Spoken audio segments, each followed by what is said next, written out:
गांधी भवन में तमाम लोगों की भीड़ आप देख सकते हैं। ये बैनर देख सकते हैं। लखनऊ में जगह जगह पे ऐसे बैनर्स आपको दिखाई देंगे। अभी असद साहब जिंदा है, अभी संविधान बाकी है और हमारा घर जलाया, मार डाला, आबरू लूटी। सितमगर होश में आते, कभी भी जान बाकी है। इतने सेकुलर पार्टी के राष्ट्रीय अध्यक्ष है, मुस्लिम बहुल सीट को चुनते हैं। अखिलेश यादव आजमगढ़, चंद्रशेखर रावण नगीना, राहुल गांधी वायनाड। आप मुसलमानों की बात कर रहे हैं, आजमगढ़ से हैं। आजमगढ़ के अंदर हिंदुओं को प्रताड़ित किया जा रहा है, उसके लिए एमआईएम क्यों आवाज नहीं उठा? आपका राष्ट्रपति Hindu, colonel Hindu, general Hindu, PM Hindu, governor Hindu, Adityanath Yogi मुख्यमंत्री हिंदू, हेमंत बिस्वा हिंदू। उसके बाद भी अगर इस बीजेपी सरकार में हिंदुओं के साथ जुल्म हो रहा है, इसी सियासत, ऐसी सरकार पे तूफानों से आग मिलाओ, सैलाबों पर वार करो। समाजवादी, कांग्रेस, बसपा, तमाम सेकुलर दल का पीछा छोड़ो, मजलिस का हाथ पकड़ के आगे बढ़ो। एमआईएम पार्टी जिंदाबाद। मुझे ये फक्र है कि अगर हम पर ये आरोप लगता है कि मेरी वजह से ये तमाम सेकुलर पार्टियां हारेंगी, तो मुझे फक्र होगा कि हम इतनी ताकत में आ चुके हैं।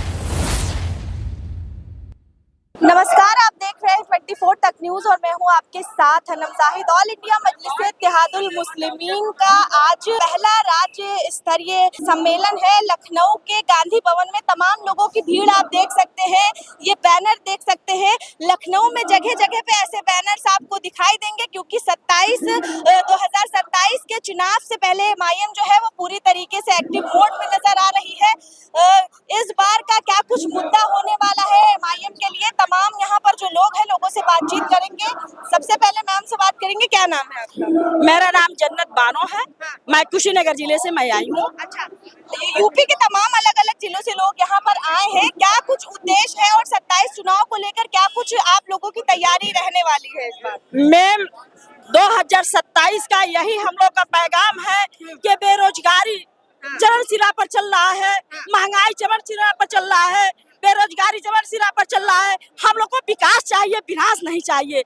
इसलिए मैडम छात्र पढ़ करके माता पिता बहुत मेहनत से बच्चों को पढ़ाते हैं, लेकिन रोजी रोटी नहीं मिलता है। उनको 30 बरस 35 बरस हो जाता है, उसके बाद वह जो विदेश जाते हैं, मजदूरी करते हैं, लेकिन आशा माई बाप ले करके चलते हैं कि हमारे बच्चे रोजी रोटी करेंगे, हमारे बच्चे नौकरी करेंगे, लेकिन नौकरी के नाम पर शून्य है। इसलिए जो भी सरकार आते हैं रोजी रोटी देने के काम नहीं करते हैं, खाली बड़े बड़े बात करते हैं, लेकिन हमारे नौजवान बच्चों को जो है कि भविष्य से खिलवाड़ करते हैं। क्या लगता है इन सारे तमाम मुद्दों पर समाजवादी पार्टी हो, बीएसपी हो और या कांग्रेस हो, सभी लोग आवाज उठाते, क्या एमआईएम की आवाज उठाने से क्या लग रहा है बदलाव हो जाएगा? इसलिए मैडम जब जब जुल्म होता है तब तब एमआईएम पार्टी आवाज बुलंद करता है, और जब भी कोई बात होता है तो वो आवाज वैसी साहब बुलंद आवाज करते हैं और कहते हैं कि नौजवान जो है इधर उधर भटकेंगे नहीं, उनकी विकास चाहिए, विनाश नहीं चाहिए, उनकी रोजी रोटी चाहिए। महंगाई पर भी आवाज उठाते हैं, जहाँ भी कहीं भी जुल्म होता है वहाँ पहुँच जाते हैं। इसलिए भाईचारा हम लोग मेल करके चलते हैं। वैसे साहब खाली मुसलमानों की बात नहीं, हम लोग को मिलजुल कर चलने वाले हैं। इसलिए जब भी आप देखिए कोरोना में मुसलमान खाना लेकर के पड़े थे, यहाँ जो है जो नहाए कुंभ में गए थे, सारे लोगों ने अपने दरवाजा बंद कर दिया, मुसलमानों का दरवाजा खुल गया और खोल करके और हम लोगों ने कहा पानी लीजिए, खाना लीजिए। और हम लोग इंसान है, इंसानियत को दायित्व को निभा करके अपने माँ को गोदियों में समेट जाना है, तो हम इंसान हैं, इंसानियत निभाएंगे। हम जात पात नहीं जानते हैं, हम इंसान जानते हैं। अच्छा, मुसलमान तो झोली भर भर के अखिलेश यादव को वोट देता है। अभी पिछले चुनाव की बात की जाए, ओवैसी साहब से लोग क्यों जुड़ेंगे? मुसलमान को तेजपात को पत्ती बना दिया गया है कि जब चुनाव आता है तो उनको बिरयानी की तरफ पघाड़ लिया जाता है, और जब चुनाव खत्म हो जाता है तो उनको दरी पर जो है दरी बिछाने को दिया जाता है। अखिलेश यादव वह जो है एक भी नौकरी दिए हो तो बता दे, अगर कांग्रेस दिया हो तो बता दे, मायावती जी दिए हो तो बता दे। इस बार क्या सोचा आप लोगों ने? मैंने कहा कि जिसका जो है संख्या है उसके अनुसार से सबको रोजी रोटी देना चाहिए, आरक्षण देना चाहिए। सबको अधिकार है इस भारत में। इसलिए कोई डाल बाकी नहीं था कि जिन लोगों ने अपना शहीद किए, कुर्बानी चढ़े, अपने देश को आजादी में चढ़ बढ़ के हिस्सा लिए। आज जो है कि 70 बरस से वह नौकरी कहाँ है? ठीक है। आज नौकरी कहाँ है? महिलाओं को कहते हैं नारी शक्ति। नारी शक्ति के पास नौकरी नहीं रहेगा तो वह कैसे कमर को उसको मजबूत किया जाएगा? महिलाओं को इसलिए उनको तोड़ा जा रहा है, निमोड़ा जा रहा है, इसलिए भाजपा सरकार में। हाँ, भाजपा सरकार में। पढ़ाओ बेटियां, बढ़ाओ बेटियां। जब नौकरी नहीं रहेगा बेटियां बढ़ेंगी कैसे? असदुद्दीन ओवैसी आएंगे तो सबको नौकरी मिल जाएगी। हम लोग इंसाफ के लिए मरते हैं, हम लोग को हक के लिए मरते हैं, हम लोग को नाम कार के हम लोग को फिर चले जाना है, यहाँ रहना नहीं है और लेकर के जाना भी नहीं है। जिसको लेकर के जाना है वो लेकर के विदेश भाग जाते हैं। हम लोग को भारत में दिखाना है, भारत को लोगों को जियाना है, भारत को लोगों से प्रेम करना है।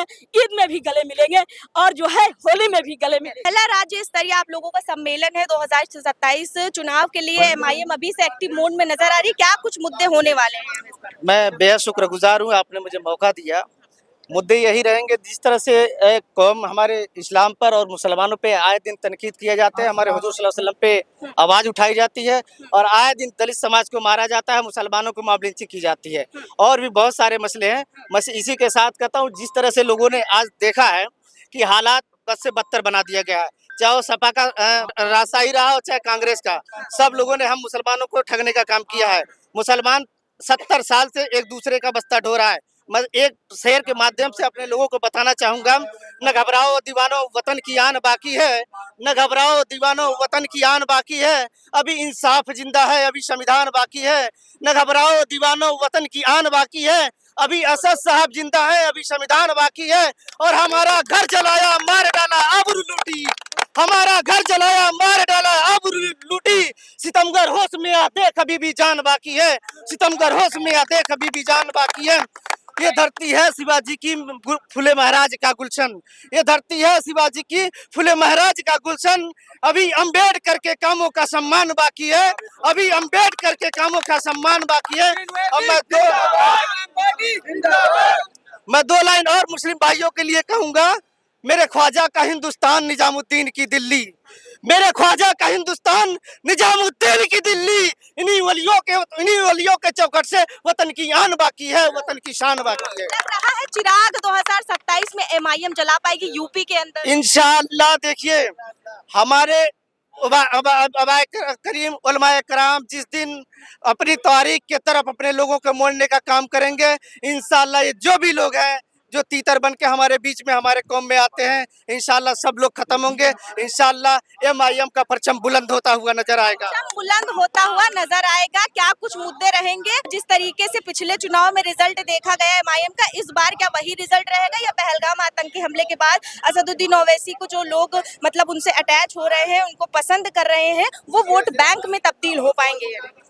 देखिए, जो पिछली बार देखा गया है उससे बहुत ज्यादा बढ़ चढ़ के जो है बेहतर होगा। क्या कुछ मुद्दे रहने वाले हैं एमआईएम? हम लोग इंसाफ की लड़ाई लड़ने वाले लोग हैं, हम लोग जुल्म करने वाले लोग नहीं हैं। चाहे हिंदुओं के साथ अत्याचार हो रहा उनके लिए इंसाफ के लिए लड़ेंगे, मुसलमानों के साथ हो रहा उनके लिए लड़ेंगे, सिखों के साथ हो रहा लड़ाई किससे? बीजेपी से है या समाजवादी से? हमारी सारी उन ताकतों से लड़ाई है जो नफरत का जहर बोते हैं पूरे भारत में। सारी पार्टियों से लड़ाई हमारी, किसी एक पार्टी से नहीं। जो नफरत का जहर बोते हैं उनको शमशान में भेजेंगे, जैसे मोदी जी कहते थे कब्रिस्तान शमशान। जो नफरत जहर घोरते हैं आवाम में, उनको अब शमशान में भेजेंगे। शमशान में भेज देंगे? आप बताइए वो कैसे भेजेंगे? वोट के जरिए भेजेंगे, वोट के जरिए भेजेंगे, जंगल में भेजेंगे उन लोगों को, भटकते घूमेंगे। अभी तो ये अंगड़ाई है, आगे और लड़ाई है। यही डायलॉग आप लोगों का पिछली बार भी था, इस बार भी आप लोग वही जोश दिखा रहे हैं। लग रहा है कुछ हला भला हो पाएगा? नहीं मैम, इस साल बहुत बेहतर होने वाला है। 2027 में पिछले से बहुत बेहतर होने वाला है। 27 चुनाव को लेकर क्या कुछ मुद्दे रहने वाले हैं? लड़ाई किससे है, सपा से या बीजेपी से?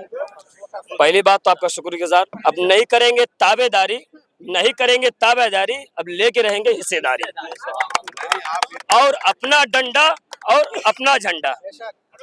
नहीं करेंगे ताबेदारी, लेके रहेंगे हिस्सेदारी।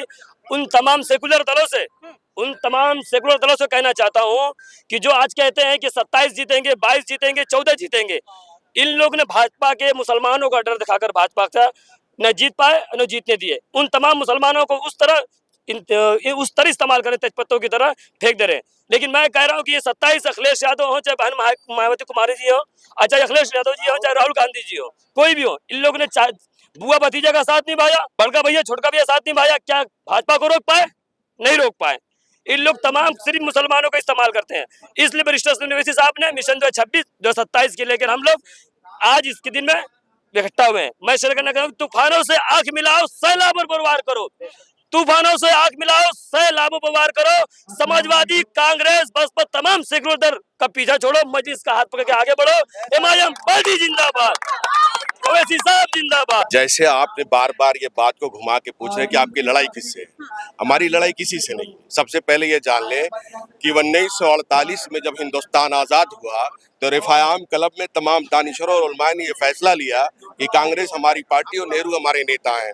2010 में यूपीए 2, 2001 में यूपीए 2, 2010 से लेकर 2014 तक यूपीए 1, यूपीए 2 में सच्चर कमेटी रिपोर्ट आई और ये तमाम सेकुलर दलों ने मिलकर ये बताया कि हमारी हालात दलित से बदतर है। मुसलमानों की, हमारी मतलब मुसलमानों की। अब तमाम पार्टियों के नेता जो 3%, 5% कुशवाहा, आपके बाहर यादव, ठाकुर, पंडित, सबकी अपनी पार्टी है। 2% वाला साहिनी, 3% वाला राजभर, 1% वाला कर्ज है जो है कुर्मी, वो बैठ के खड़ा होकर कहता मैं मुख्यमंत्री बनूंगा, मैं उप मुख्यमंत्री बनूंगा, मैं ये कैबिनेट मंत्री बनूंगा। मुसलमान क्या कहता है? बीजेपी हराना। अखिलेश भैया को जब मौका मिलेगा, 44 बार रिकॉर्डेड आपके राहुल गांधी चुनाव हार चुके हैं। उनके नेतृत्व में पूरे हिंदुस्तान में 44 बार। आज भी लोग कहते नहीं राहुल भैया कर सरकार बना लेंगे। आप और हमारी उम्र तकरीबन में थोड़ा फर्क होगा, आप यंग है, मैं थोड़ा सा और एजेड होगा। मैं तो कांग्रेस की सरकार उत्तर प्रदेश में नहीं देखा। 2007 के बाद मैंने बहुजन समाज पार्टी की सरकार नहीं देखी। 2012 के बाद अखिलेश भैया की सरकार नहीं। लड़ाई किसी से नहीं है। आपके कहने का मतलब है जो सेकुलर दल है वो मुसलमानों के लिए आवाज नहीं उठाते हैं, बात नहीं करते हैं। आप मुसलमानों की बात कर रहे हैं, आजमगढ़ से हैं, आजमगढ़ के अंदर हिंदुओं को प्रताड़ित किया जा रहा है, उसके लिए एमआईएम क्यों आवाज नहीं उठा रही? नहीं, हिंदुओं को कहीं प्रताड़ित नहीं किया जा रहा है। और अगर हमारे नॉलेज में कहीं ऐसा होता है तो हम उसके लिए बिल्कुल आवाज उठाएंगे। अगर आप लोग फोकस करें तो मीडिया पत्रकारिता ईमानदारी करें। आपका राष्ट्रपति Hindu, colonel Hindu, general Hindu, PM Hindu, governor Hindu, Adityanath Yogi मुख्यमंत्री हिंदू, हेमंत बिस्वा हिंदू, तमाम हिंदू मिलकर इस वक्त पूरे हिंदुस्तान में। उसके बाद भी अगर इस बीजेपी सरकार में हिंदुओं के साथ जुल्म हो रहा है तो ऐसी सियासत, ऐसी सरकार पे तू है। अब रही मुसलमानों की बात। मैं बता रहा हूँ कि सच्चर कमेटी रिपोर्ट को रखिए, रंगनाथन कमेटी को रखिए, कुंटू कमेटी को रखिए। ये सब सेकुलर पार्टियों के दौर की बात बता रहा हूँ। मैं 2014 के बारे में बात नहीं कर रहा हूँ, मैं 2017 के बाद की बात नहीं कर रहा हूँ। अखिलेश यादव आप ये कहते हैं कि भाई आप बीजेपी को हराओगे, हम तो दुश्मन हो जाते हैं। हमारे यहाँ बुलडोजर चलता है, गाजीपुर से रामपुर तक आप देख लीजिए, जुल्म इसको कहते हैं। लेकिन आजमगढ़ से अखिलेश यादव को तो आप ही लोगों ने जिताया था। भाई यही तो बहुत बड़ा हमारी कौम के पास बड़ा शऊर है। नहीं, आपको बताएं, आपको ये बहुत बड़ा मैं आज दे रहा हूँ, इस चीज को लाइट करिएगा। ये आम जनता नहीं समझ पाती है। जितने सेकुलर पार्टी के राष्ट्रीय अध्यक्ष हैं मुस्लिम बहुल सीट को चुनते हैं। अखिलेश यादव आजमगढ़, चंद्रशेखर रावल नगीना, राहुल गांधी वायनाड, ये रायबरेली से हार जाते हैं, ये कन्नौज से हारते हैं, वो करते गोरखपुर से हारते हैं। इनको हम नहीं जिताते। मुस्लिम बहुल क्षेत्र से ये जीतते हैं जो तथाकथित सेकुलर पार्टी है। सबकी सियासत मुसलमानों पर आकर आप अगर देखिए, सबकी सियासत पार्टी की बात ये कर रहा हूँ। आज अवैसी साहब से बिहार से लेके बंगाल तक, हैदराबाद से लेके महाराष्ट्र तक, सबकी सियासत मुसलमानों पर आकर टिके हैं, तो एमआईएम भी तो उसी रास्ते पर चल रही है। अपनी बात कंप्लीट कर लूं, आपके सवाल को ही पे लेके आऊंगा। मैं पूरी तरीके से आपका सवाल समझ गया हूँ, पहले सुनता हूँ फिर बोलता हूँ। महाराष्ट्र हो, बंगाल हो, बिहार हो, उत्तर प्रदेश हो, हैदराबाद हो, हर जगह पे आप ये देखिए कोई मुस्लिम क़यादत को खड़ा नहीं होने दिया जा रहा है। आप कुशवाहा से गठबंधन करेंगे, आप साहिनी से करेंगे, आप राजभर से करेंगे, आप कुर्मी से करेंगे, आप भाट से करेंगे, आप दफाली से करेंगे, आप कांग्रेस से करेंगे, आप बहुजन से करेंगे, आपका जो प्रतिद्वंदी उससे करेंगे, एमआईएम से नहीं करेंगे। इसलिए कि मुस्लिम क़यादत खड़ी होगी, ये लोग अपना बाशऊर होंगे, इनको पता होगा कि सियासी ताकत क्या होती है, क्योंकि मुसलमानों को ये अभी तक अंदाजा ही नहीं था। मुसलमान तो अभी तक बैरिस्टर के आने से पहले तक जुमा की नमाज पढ़ के जुमा मस्जिद के बाहर भी तो अपना विरोध जताता था।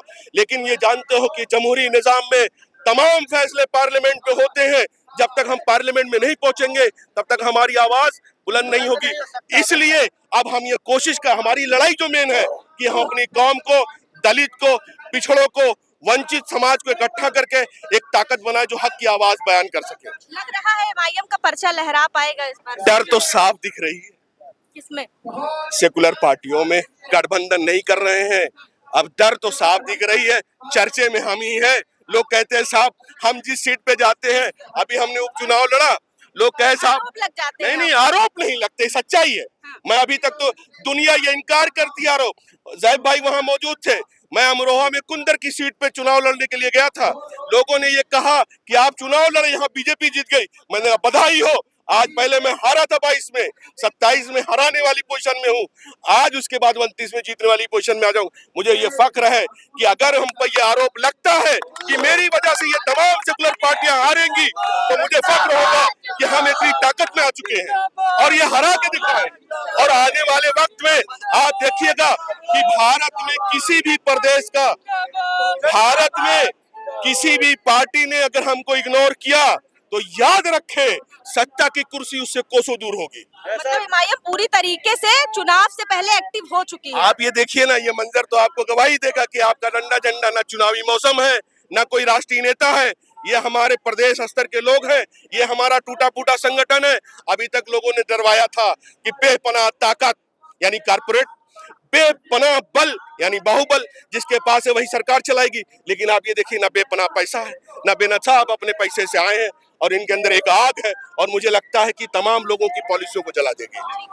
तो लखनऊ के गांधी भवन में हम मौजूद थे। एमआईएम के तमाम पदाधिकारी जो यूपी के अलग अलग जिलों से आए हैं उनसे बातचीत कर रहे थे। अब ये देखना होगा कि 2027 चुनाव में एमआईएम की क्या भूमिका रहने वाली है, किसको हार का मुंह देखने को मिल रहा है और कौन जीतेगा बाजी इस बार। आपकी क्या राय है हमें कमेंट सेक्शन में जरूर बताइएगा। बने रहे और देखते रहे 24 तक न्यूज़।